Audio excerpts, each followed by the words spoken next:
আমলকি বৃক্ষের জন্ম হয়েছে ব্রহ্মার নয়নের জল থেকে। ব্রহ্মার নয়নের জল থেকে আমলকি বৃক্ষের সৃষ্টি হয়েছে। কেন ব্রহ্মার নয়নে জল এলো? ব্রহ্মার নয়ন থেকে জল নির্গত হওয়ার পশ্চাতে কারণ কি মুনিবর? সুত মুনি বলছেন, ব্রহ্মা ক্রন্দন করছেন ভগবান শ্রীহরির জন্য।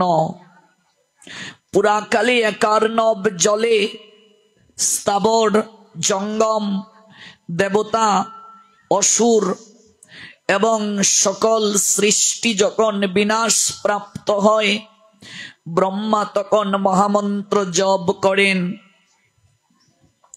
প্রভুর দর্শনের আকাঙ্ক্ষায় তিনি ব্যাকুল হয়ে কাঁদতে থাকেন। মহাবিষ্ণু ব্রহ্মাকে সাক্ষাৎ প্রদান করেন। ব্রহ্মার নয়ন থেকে অশ্রু বর্ষণ হচ্ছে প্রভুর বিরহে, প্রভুর দর্শনের আকাঙ্ক্ষায় তিনি ক্রন্দন করছেন।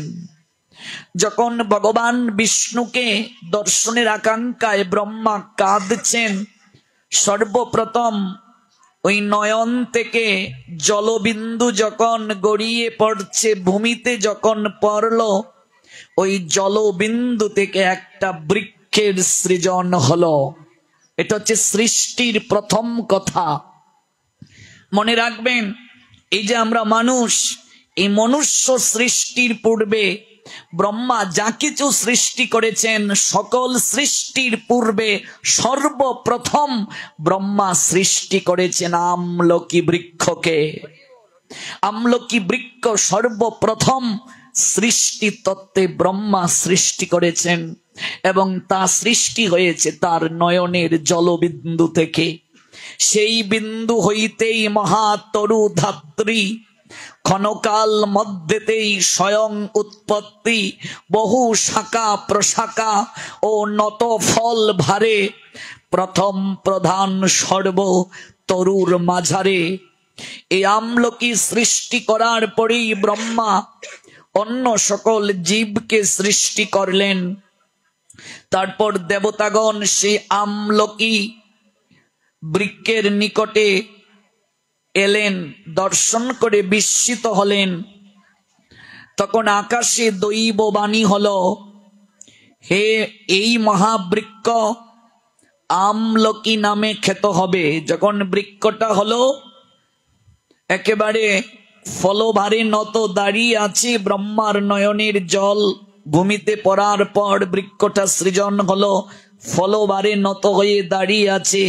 দেবতাগণ তখন সেই বৃক্ষের নিচে এসে দাঁড়ালেন আর বলছেন, আহা কি চমৎকার বৃক্ষ, কি নাম এই বৃক্ষের? ব্রহ্মাকে বলছেন, কোথা থেকে এই বৃক্ষ এলো?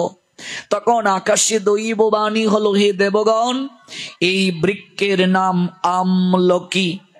এই বৃক্ষকে বৈষ্ণব জ্ঞানে তোমরা প্রণাম করবে। দেবতাগণকে বলছেন দৈববাণীতে, এই বৃক্ষকে বৈষ্ণব জ্ঞানে প্রণাম দেবে। সকল বৃক্ষের মাঝে আমলকি হলো শ্রেষ্ঠ। তুলসী তো আলাদা, তিনি স্বয়ং দেবী, তিনি হলেন গোবিন্দের প্রেয়সী। বাকি যত বৃক্ষ আছে, ওই বৃক্ষের মাঝে মনে রাখবে আমলকি হলো শ্রেষ্ঠ বৃক্ষ।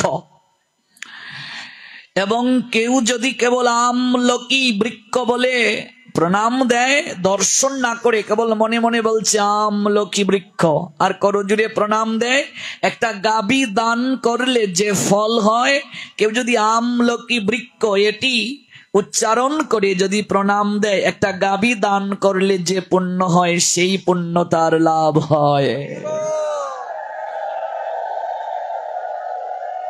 এবার ভাবুন, এই আপনারা যারা এই মালা এনেছেন প্রভুর জন্য, আপনারা যারা এই মালা আমলকি ফল দিয়ে দিয়েছেন, ধীরে ধীরে জানুন এর মহিমা। যদি কেউ একবার বলে আমলকি বৃক্ষ আর প্রণাম দেয়, একটা গাভীকে দান করলে যে পুণ্য হয় ব্রাহ্মণকে, সেই পুণ্য তার লাভ হয়ে যায়। আর যদি কেউ প্রত্যক্ষ দর্শন করে গিয়ে, এই যে আজকে আমরা মনতলা যাওয়ার সময় একটা আমলকি বৃক্ষ দেখেছি, আমরা সেখানে একটু প্রণামও দিয়েছি। হ্যাঁ, তো সেই আমলকি বৃক্ষ যদি সাক্ষাৎ কেউ দর্শন করে, তো দর্শন করলে দ্বিগুণ ফল হয়। আর যদি আমলকি বৃক্ষ কেউ ভগবানকে নিবেদন করে গ্রহণ করে, 3 গুণ ফল হয়।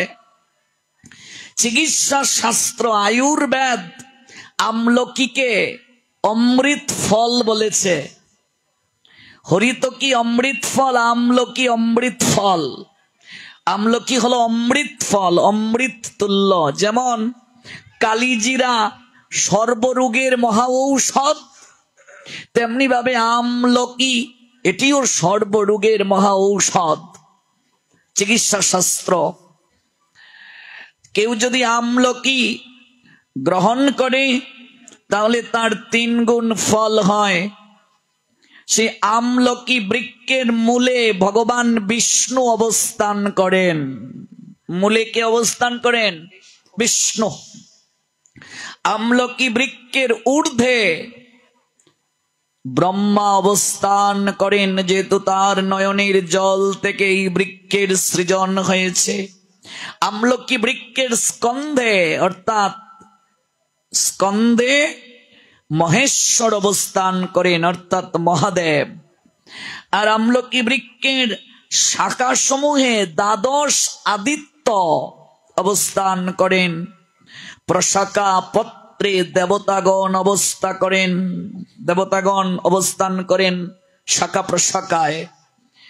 আর ফল সমূহে দক্কাদি প্রজাপতিগণ, পুষ্পে মরুদগণ অবস্থান করেন।